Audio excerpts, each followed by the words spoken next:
Hi there, everyone. Dr. Hesser here, and just want to give you a quick overview of Module 3. In Module 3, we're going to continue talking about the analysis of literature with a special focus on the different types of methodologies that can be chosen for research. You're also going to submit this week your first draft of your annotated bibliography, take a quiz on our text, chapter 6 and 8, and participate in a discussion board focused on identifying the research methodology that you think fits best with your research topic and question. So the learning activities are all focused around analyzing literature this week. So again, I'm using this question answer type format or question learning format. Starting out with what are the main methods used for literature or for, research. So I have an article here, what are different research approaches, and it's a comprehensive review of qualitative, quantitative, and mixed method research. This is a really great overview of the three main things you're going to see as you're reading about your topic. Then we'll break down quantitative and qualitative. So the next question is, what are the elements of quantitative research? And we have this reference from Fallon, which was given to me with the course, and it gets into the things that you will see while you're reading quantitative research with the specific components.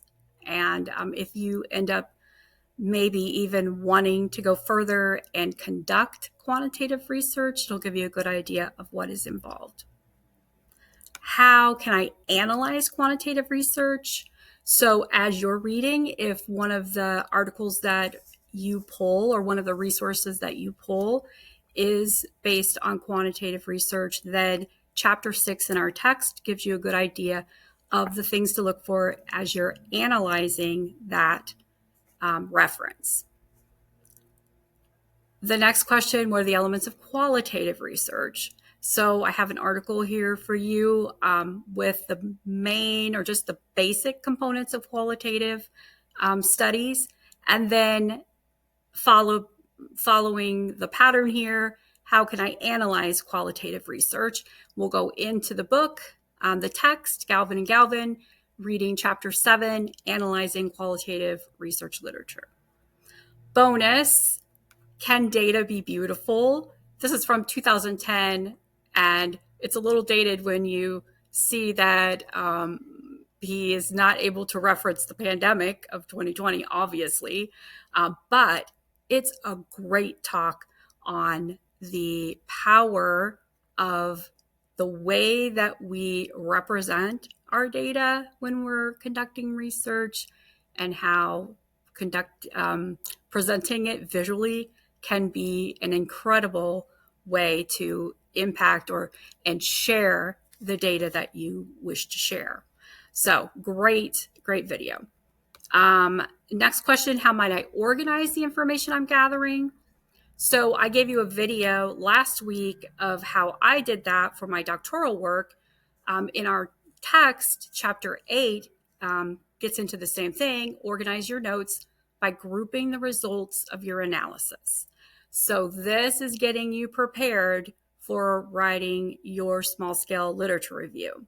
So this is a very important chapter in how you can organize the information that you're gathering. So instruction-wise, once you're done with the activities, the learning activities, there's a quiz over the chapters, which I need to change this, so that they are appropriate, 6 through 8.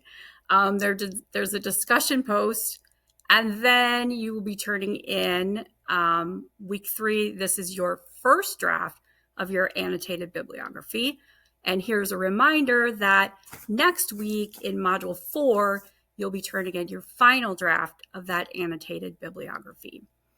And speaking of the pacing, I was going to switch over to a different tab, but that's not going to work. I think it's a good idea to review the course assignments, and you can see those back here at the introduction to the module with the objectives.